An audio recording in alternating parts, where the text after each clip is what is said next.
decided to go to a couples class. That's okay. God knows who he wants in the class, and it's us. I did see, when I visited Southern California, went to the old church I was at, and they're still doing the Sunday school class that I started and going through the Bible, and so that was good to see they're still doing that. So what did they do, start over again? Yeah, Okay. yeah. And they're in, I think they were in Deuteronomy. So, yeah. Glad we're through that. Okay, so we are picking up in 2 Samuel 8. We're going to do a couple chapters out of 2 Samuel, and then we'll be back in Psalms. We're going to be back and forth between Samuel and Psalms. 2 Samuel chapter 8 corresponds with 1 Chronicles chapter 18. And most of it is word for word. So when we get done with chapter 8, you can count 1 Corinthians 18. And First Chronicles 18 is done too. Where it differs, I'll let you know. But they're very, pretty much word for word the same. So, okay, so chapter 8, they think might really have fit in better between chapter 5 and chapter 6, because chapter 6 talks about how God gave rest to David. Well, chapter 8 is all about him fighting. That's not very restful.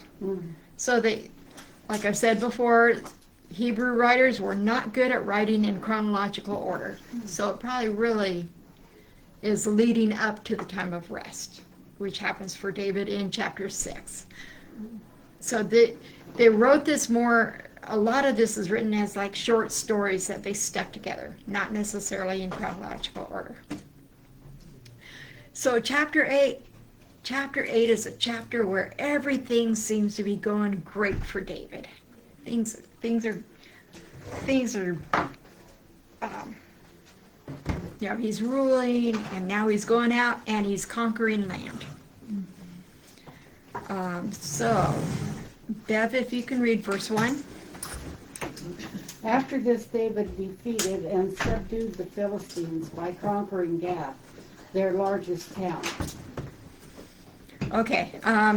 Did anyone's version say Metheg Ama? Yeah, that's just another name for Gath. In fact, that's the only, in First Chronicles, it actually says Gath. Your version said Gath. My version says Metheg Ama. What does her say? Huh? What does her say? Gath. Gath, G-A-T.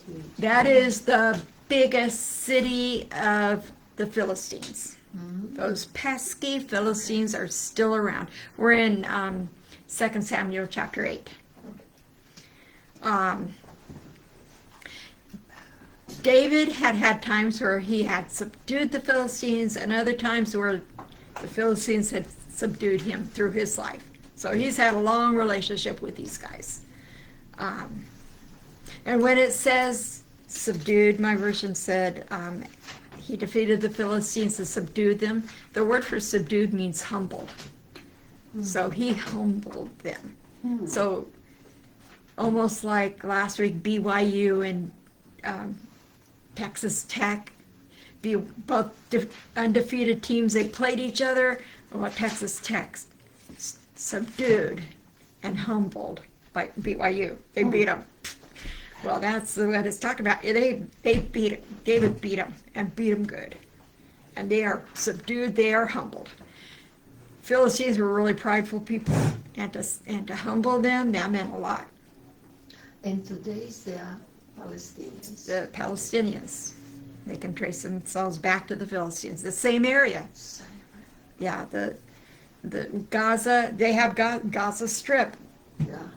same area as Gath. Gath was the capital of that area.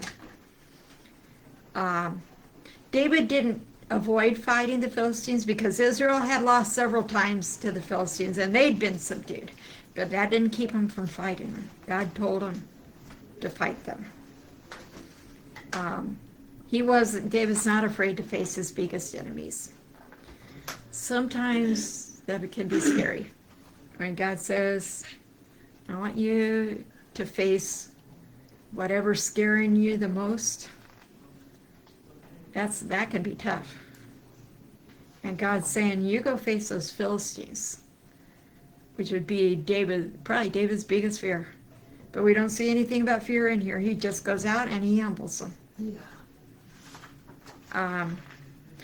The word metheg ama in the Philistine language, it means bridle of the mother city. So if you think of what a bridle does on a horse, it controls a horse. Yeah, true. That's what Gath was for the land of the Philistines. That city controlled the whole thing. It would be like controlling, in Southern California, controlling Los Angeles. If you control Los Angeles, you control California. In fact, in California, they like to call it the state of Los Angeles, because they really run things, whatever Los Angeles wants. Same thing with New York City. They would run back there, but Gath ran Philistia. So they conquered Gath. Means they conquered the Philistines, all of them.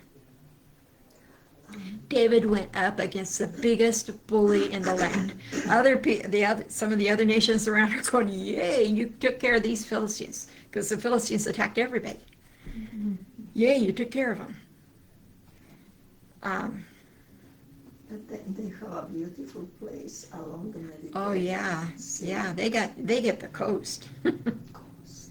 Yeah. The one thing that First Chronicles adds here is that David conquered not only Gath but the surrounding cities, where we don't get that in Samuel.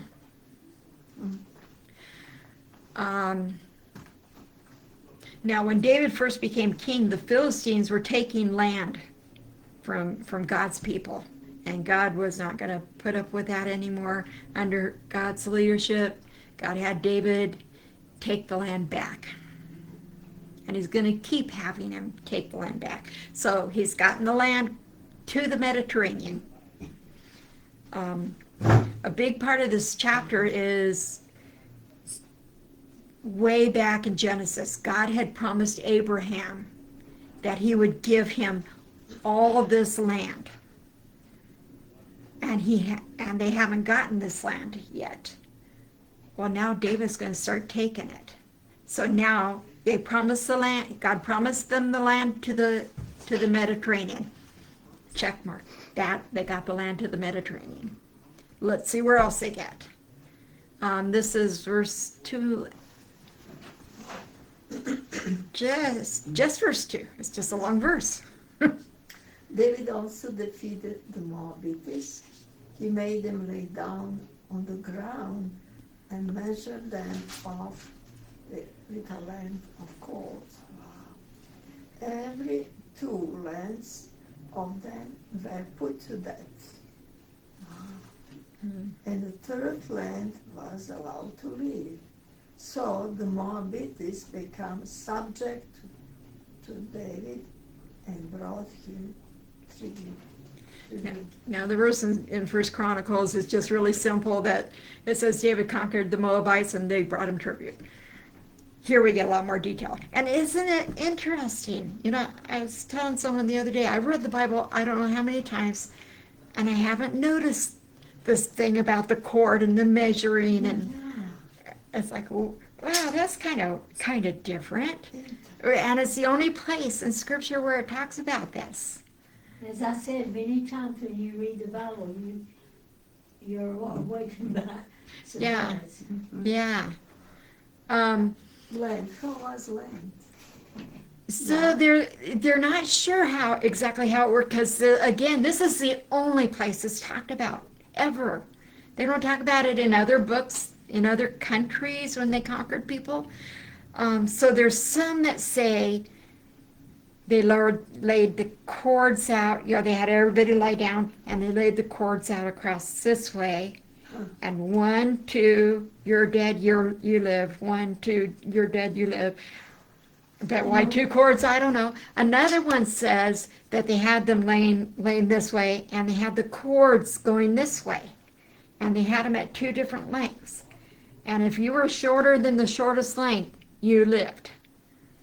So if you were tall, you were out of there. So it would save all the kids. But we don't know. We don't know what it was. Either way, in reality, it was kind of a kindness. Because how many times have we heard about them going in and killing everybody and everything? Well, Noah, they let a third of them live. Why, were they laying down when they? It says he had them lay down, and then he did it. So who was doing? He had his whole army there. He just said, "You, come here." I don't know. It doesn't say. I'm just Yeah, curious. yeah. It is curious. How did this work? We don't know. The only details we have are two lengths of cord, and a third of them were killed, or a third of them lived. And the Moabites, by the way, they were descended from Lot. Remember when Lot's wife looked back and his daughter said, "Oh, the world is going to end. We better sleep with Dad." Well, the Moabites came from that. And their land is on the eastern side of the Jordan River. So now David is given land on the eastern side of the Jordan River. It's expanding that way, more of what God had promised Abraham. Yeah. Remember, David's great-grandmother, Ruth, was a Moabite. So he is part Moabite himself. And at one point, when David was running from Saul, he sent his parents to Moab for safety. Now, Jewish legend has it that the Moabites killed them or didn't treat them well. So David never forgave the Moabites, and that's why he attacked them. That's not in Scripture. That's what the Jewish historians believe. So maybe true, maybe not true. Well, didn't Ruth leave the? She left her home and came and married Boaz, and but she came from the land of Moab. I know she, but I thought she had changed. Like we change our, people change their religion. Yeah, but say your great-grandmother's Italian. She may have become a citizen, but she's Italian. Yeah. That's the same kind of thing. She still has ties to the old country. Yeah. Same kind of thing. She was a Moabite, always a Moabite in a strange land. But, okay, so the surviving Moabites, they start paying taxes. When it says tribute, that's taxes. So they start paying taxes. David is not only getting a lot more land, he is getting a lot more money. He's getting to be Mr. Rich Guy. And how many years has it been since he's been living in a cave? He went from living in a cave, being homeless, and he is now Mr. Rich Guy. And gonna get richer. This is quite a bit of reading with fun names in it. If a name gets, they're not that many tough names, but just skip over names if you need to. 3 through 8. Sure. Moreover, David defeated Hadadezer, son of Rehob, king of Zobah, when he went to restore his monument at the Euphrates River. David captured 1,000 of his chariots, 7,000 charioteers, and 20,000 foot soldiers. He hamstrung all but 100 of the chariot horses. When the Arameans of Damascus came to help Hadadezer, king of Zobah, David struck down 22,000 of them. He put garrisons in the Aramean kingdom of Damascus And the Arameans became subject to him and brought tribute. The Lord gave David victory wherever he went. David took the gold shields that belonged to the officers of Hadadezer and brought them to Jerusalem. From Tebah and Berothai, towns that belonged to Hadadezer, king of David, took a great quantity of bronze. Okay, so these are the Syrians, where modern Syria is, going over to Assyria, that whole northern area. So it talks about it almost sounds like they ran into each other while someone was taking care of monuments. It isn't clear. Is it David went to go take care of monuments, or Hadadezer? We don't know. Either way, they were in a land that didn't belong to them, either one of them. It would be common to go fight and set up monuments and then leave the land.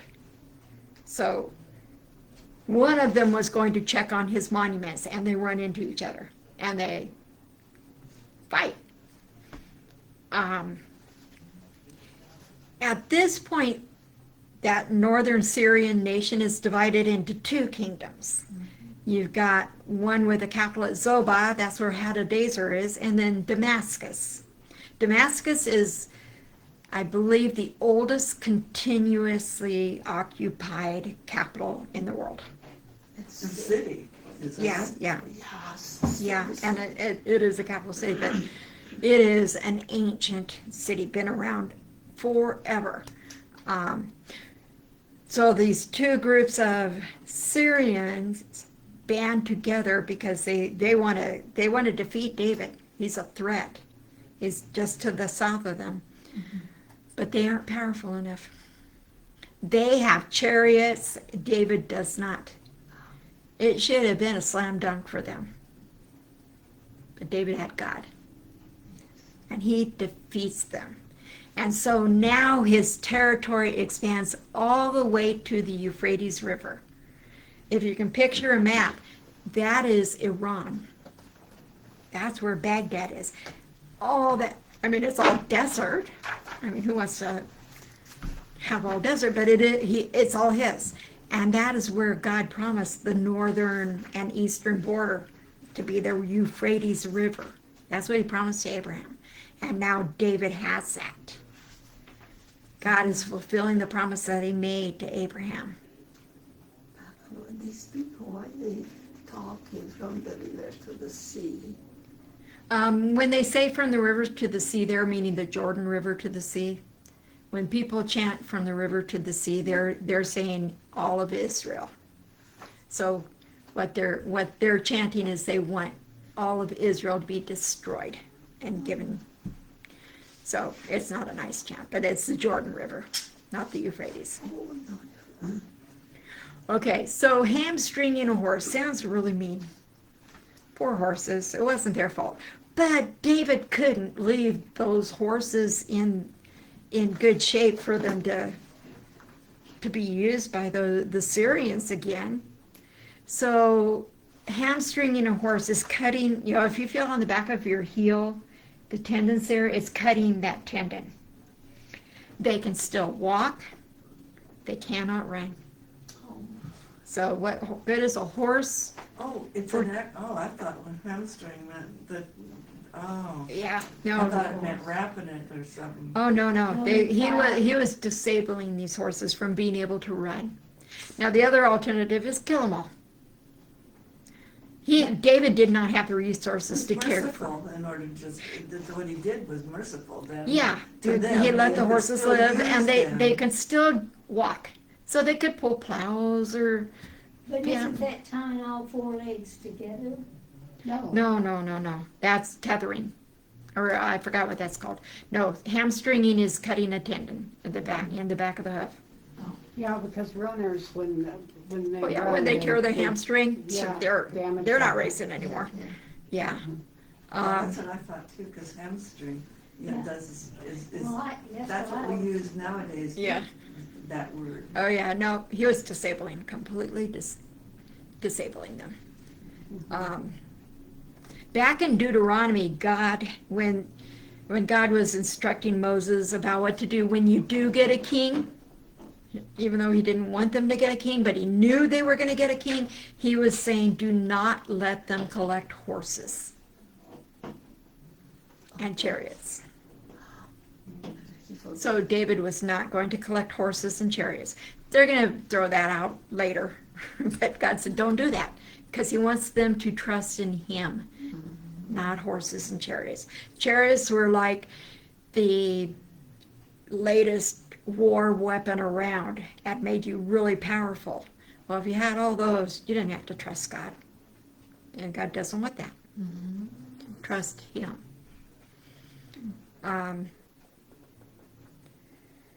So, he's being kinder than a lot of commanders would. Well, most commanders would take all the horses and chariots for their own. But if you weren't going to take the horses, he's being kinder in letting them live than killing them all. And he left 100 chariots, which meant, now did it say he left 100 chariots or 100 horses? He hamstrung all but 100 of the chariot horses, which means there were enough for 50 chariots, because the chariots of the Syrians were 2-horse chariots. Sometimes the Egyptians used 1-horse ones, but the Syrians had 2-horse chariots. So they had enough for 50 chariots. And then he leaves a garrison there. That means he leaves a group of soldiers. A garrison is soldiers that are that man a post in a territory that is not their home territory. So he leaves a garrison to help control the area.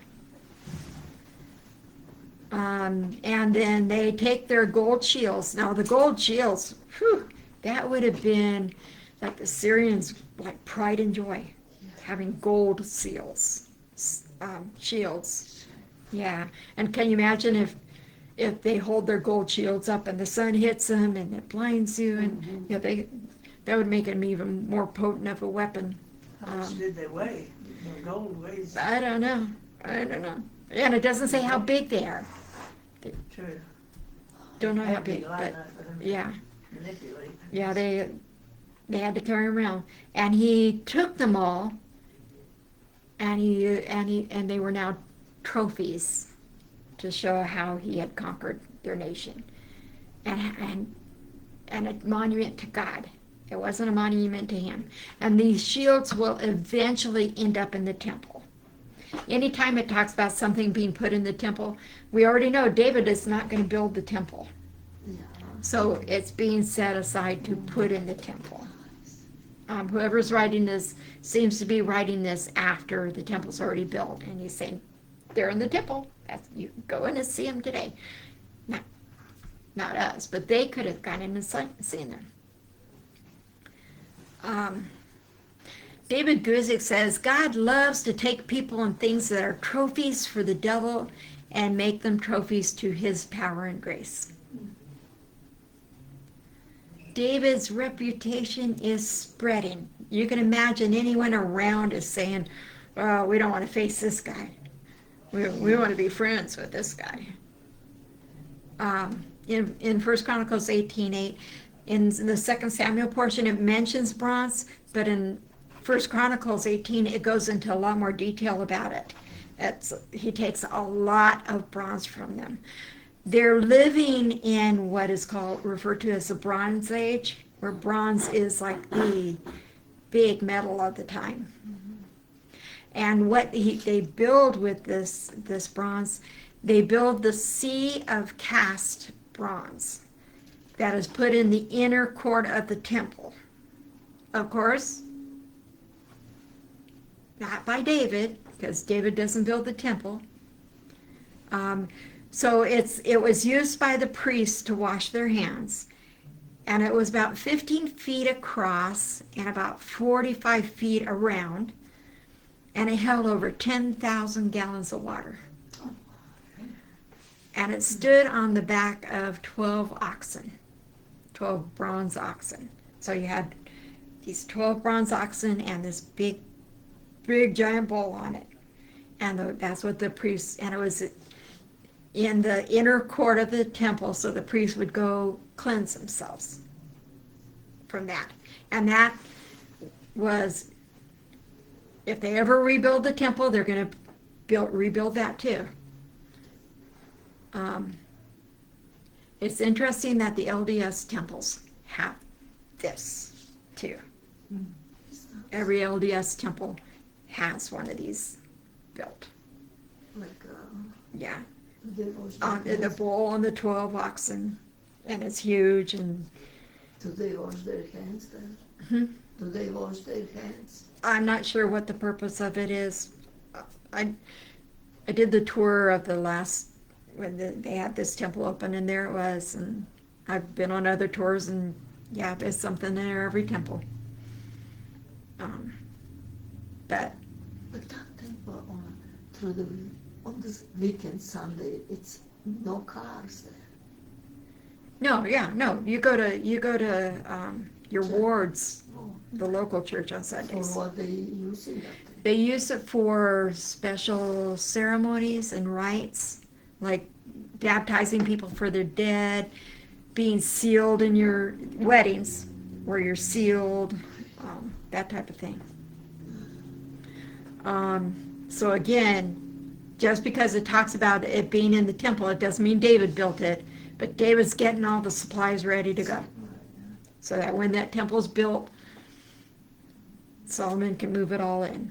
And again, there's rumors that the Jews today are building all these things because Scripture says they will have their temple again. Yeah.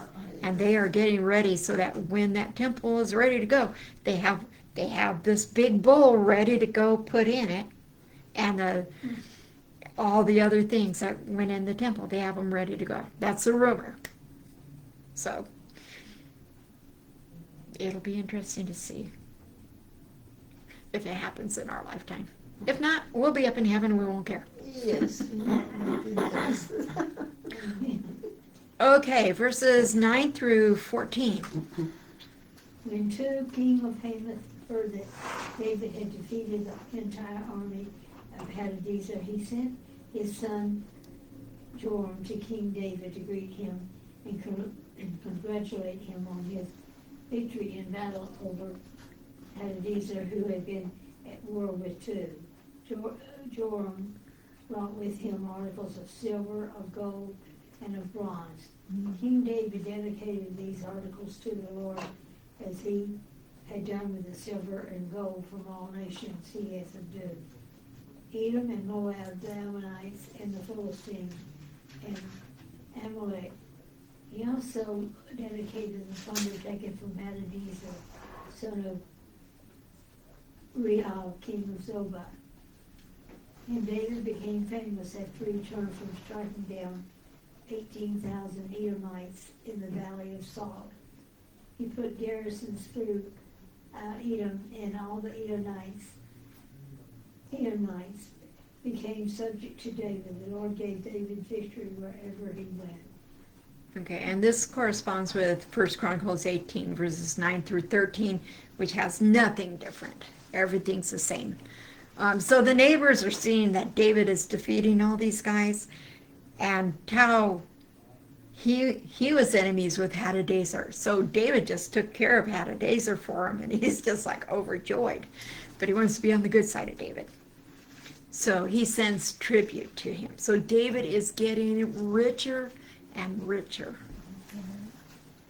But there's an important phrase in there. He dedicates it all to God. He isn't keeping it for himself. He is God's. God gets the honor. Can you imagine how he's feeling? He was once a young shepherd boy. Mm-hmm. Now he's king of all this land. Yeah, and people and these other kings are coming to him and bringing tribute.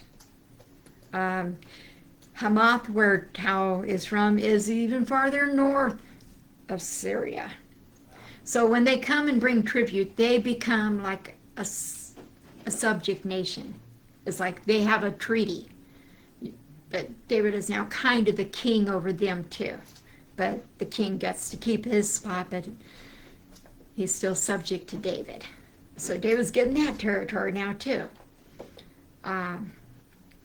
These nations know that having a good, strong leader in Israel is going to bring peace.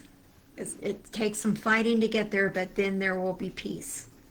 And they want him to stay strong.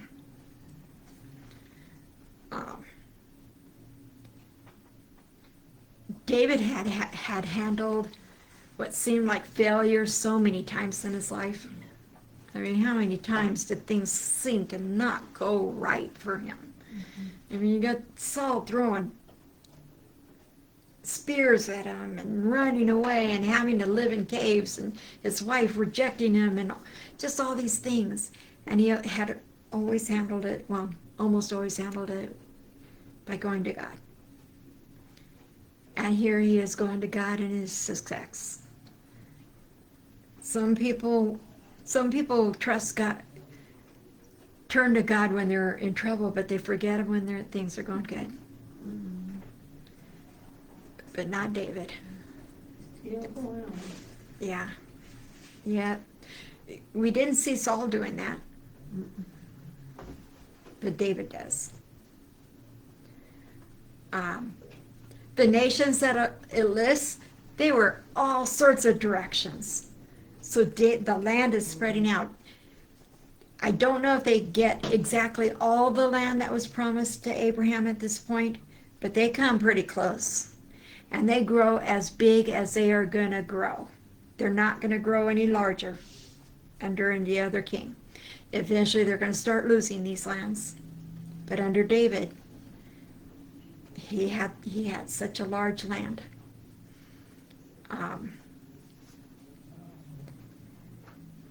So if they didn't quite get as big as God promised, that means that promise isn't fulfilled yet.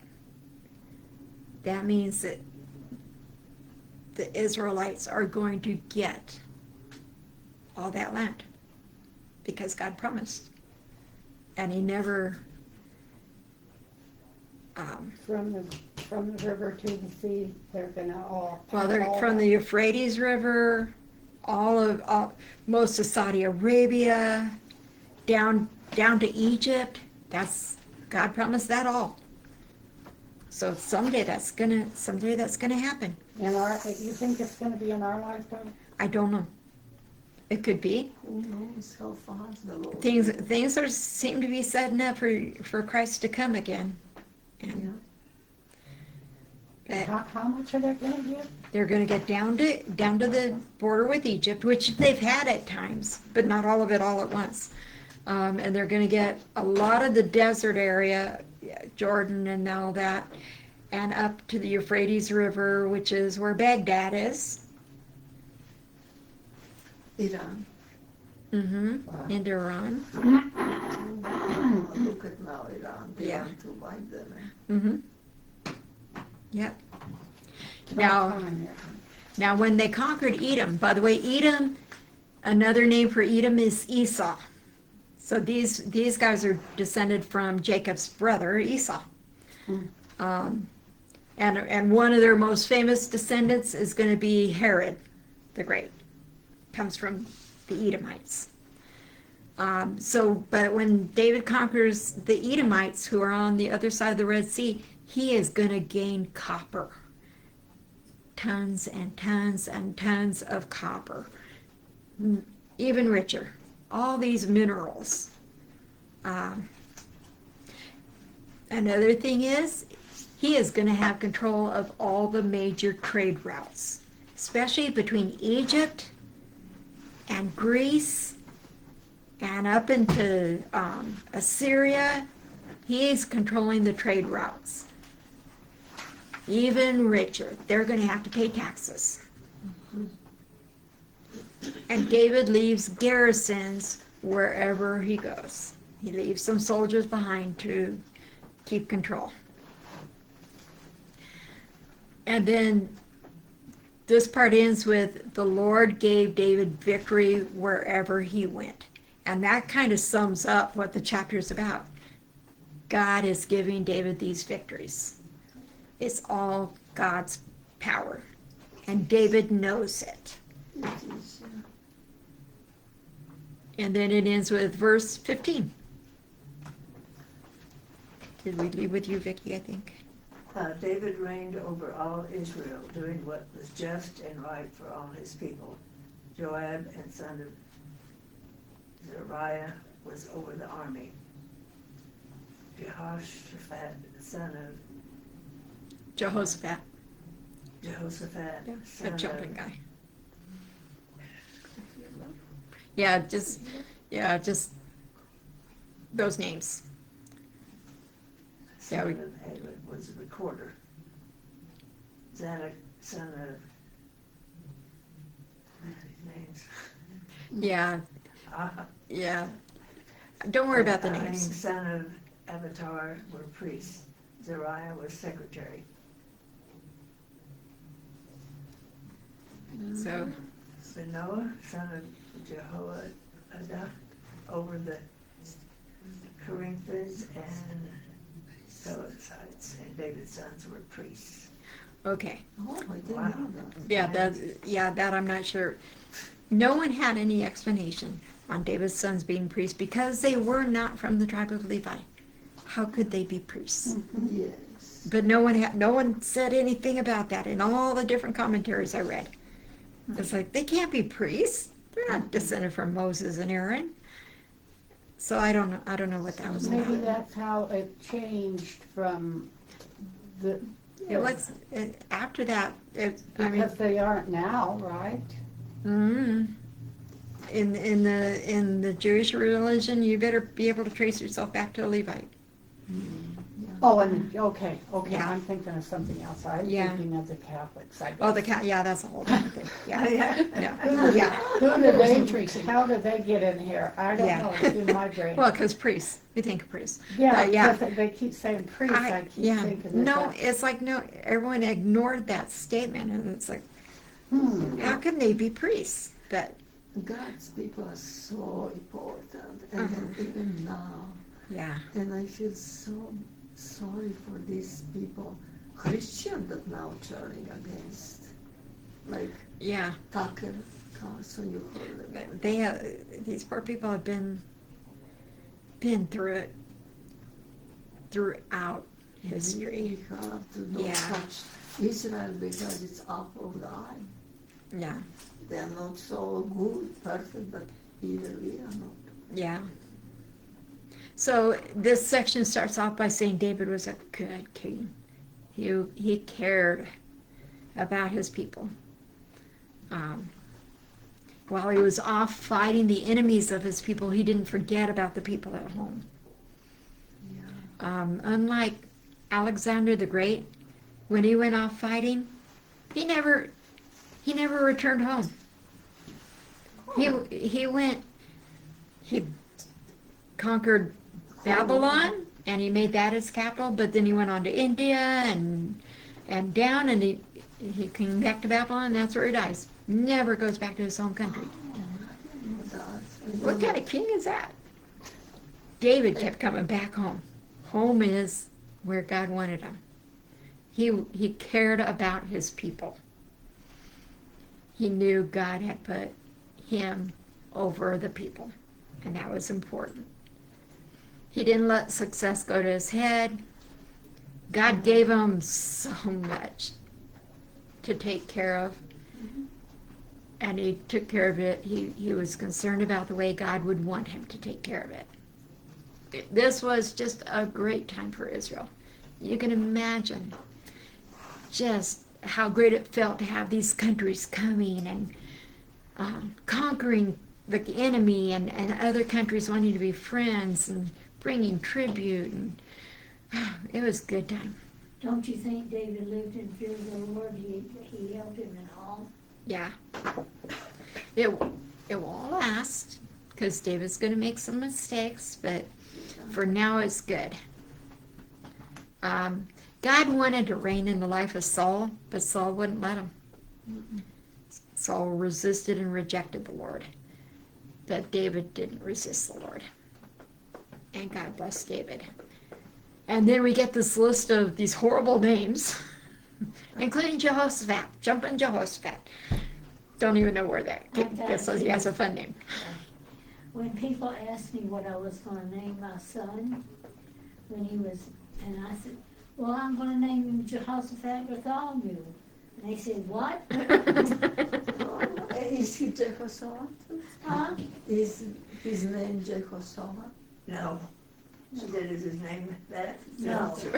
Oh, I'm just teasing people. I just got so tired. What are you gonna name him, you know? And that was Dr. Yeah. Baldwin.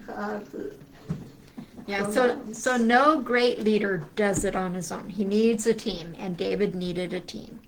And he had a great team. These men were a huge part of why David governed well. I mean, remember Moses was told by Jethro, you can't do it on your own. You need people to help you. Well, David had people to help. You never saw a list like this with Saul. Saul seemed like he wanted to be in charge of everything. Mm-hmm. David is willing to say, I can't do it all. And then farm it out. That's what God wants us to do. Yeah.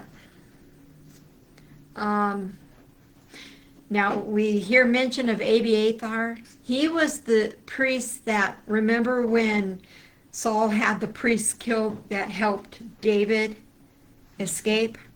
Well, he's the one priest that escaped. And he was high priest. But his kids are now seem to be sharing the high priest duties. This is all organized. God loves organization to a point. He doesn't want organization to take over ministry to Right. people. He doesn't want to be taken out of the picture, but he loves organization. Things work better with organization. We see Benaniah. He's known for his honor. He will eventually become the commander-in-chief of Solomon's army. So this is where he starts, and he's going to build a great reputation. And then finally, the Kerethites and the Pelethites, they were actually Philistines. But they were not loyal to the Philistines. They become bodyguards for David. And Philistines were known for being big and warlike. So if you wanted bodyguards, they'd be good bodyguards. So he had some good bodyguards. And they didn't, one good thing about them, if David had bodyguards from within Israel, they would have been affiliated with one of the 12 tribes. And people were super loyal to their tribe. David didn't want someone loyal to tribes. He wanted someone loyal to him. And you'd assume God. So these guys would make good bodyguards. Okay, now we're into chapter 9. More of things going well for David. Everything's going great. Now it's time to settle down. Verse 1. Now David said, is there still anyone who is left of the house of Saul, that I may show him kindness for Jonathan's sake? Okay, back in chapter 7, David had asked, what can I do for God? Thinking God was going to say, you can build me a temple, which he didn't say. Now David asks another question. He says, what can I do for others? He says it in what can I do for Jonathan's sake? What can I do for him? My dear friend that died. And what can I do? He wants to show kindness to Jonathan's family. Which, by the way, makes it Saul's family too. But he doesn't hold it against Jonathan's family. Now, it's been 15 to 20 years since Jonathan died. And if you remember, David and Jonathan had made a pact that they would take care of each other's families. Well, Jonathan can't because he's dead, but David's remembering that now, even though it's 15 to 20 years later. It shows that he's been involved in bloody wars for decades, but it hasn't destroyed the tenderness of his heart. I mean, we just saw all these battles, and now he's thinking about someone else. Now, during this period of time, when a new king came and started a dynasty, he would kill everybody in the family of the previous dynasty. Everyone. Babies included, because babies grow up. And you didn't want someone having a rebellion and bringing that baby and saying that baby belongs on the throne. So they would kill everybody. David did not do that. But that was the normal. So that's what everyone had expected. So verse 2 through 4 says, Now there was a servant of the house of Saul whose name was Ziba, and they called him to David. And the king said to him, Are you Ziba? And he said, I am your servant. And the king said, Is there not still someone of the house of Saul that I may show the kindness of God to him? Ziba said to the king, There is still a son of Jonathan. He is crippled in his feet. The king said to him, Where is he? And Ziba said to the king, He is in the house of Machir, the son of Ammiel, at Lodabar. I like that name, Lodabar, because it's also a planet in Star Wars. It's like, where did they get the name? Right there. Now, in this chapter, Ziba seems like a pretty good guy. He's not. He won't end up being. But for now, he's a pretty good guy. The fact that he's a former slave of Saul, and that he knows where Saul's grandson is, seems to indicate that Saul's grandson's been hidden all this time. No, even though David has made no move to try to kill all the descendants of Saul, people don't know that. They think they have to keep this kid safe. So they have. Now Ziba gives them up pretty easily. And Ziba's impression, David's saying, I want to honor him and stuff. But Ziba might be thinking, oh, he just wants to kill him. But he's king, so let's support the king. So he just gives him up. Notice Ziba never says the kid's name. No. He focuses on his disability that he has. He's crippled in both his feet. That's the only thing we learn about him from here. This is Mephibosheth. We saw him back in 2 Samuel 4. After word reaches Saul's home area that Saul and his sons have been killed, Mephibosheth's nursemaid grabs him to run and hide and protect him from David, and she trips, breaking both his legs, and they don't heal. He's crippled.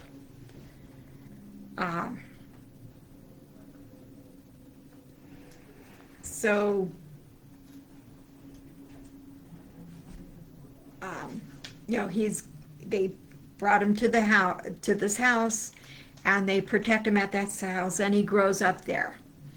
Now, most countries, Mephibosheth should have been the king, because he was the last living relative of the deceased king. But that's not how God didn't establish Saul to be a dynasty.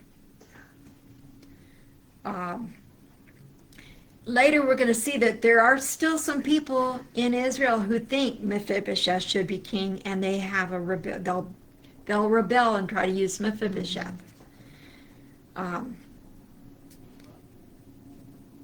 But that's much farther in the future. Now, when the nursemaid was running with him, he was about 5 years old. Now he's about 20 or 25 years old. And he's been living with this person all this time. He's in a pretty sorry state. He doesn't own a home. He doesn't think he owns anything. He's relying on the charity of others. Um, and he's living in the home of this guy named Machir. Later, Machir is going to be proved to be loyal to David. He's going to help David during a rebellion. Let's look at verse 5 and 6. We should have okay with that. 5 and 6? Yeah. So David sent for him and brought him from Machir's home. His name was Mephibosheth. He was Jonathan's son and Saul's grandson. When he came to David, he bowed low to the ground in deep respect. David said, "Greetings, Mephibosheth. Mephibosheth." Mephibosheth. Yeah. Mephibosheth replied, "I am your servant." Okay, so this kid has been in hiding from this man for 15 years. And he's only been told, you need to be protected from this guy that wants to kill you. Yeah. And he's called before this man. So what is going through poor Mephibosheth's He head? thinks he's going to die. Can you believe? That would be the logical thing. You brought me here, he's going to chop off my head, I'm gone. He doesn't know David. He's only heard what he's been told. And sometimes He that's felt- not what's right. Yeah, he felt he was safe as long as David didn't even know he existed. But David knows about him now. And this fear was based on a wrong assumption. And so Mephibosheth just falls on the ground and he says, "I'm your servant." He's going to call himself David's servant 5 times in this chapter. It really is humbled here. Well, because he's afraid for his life.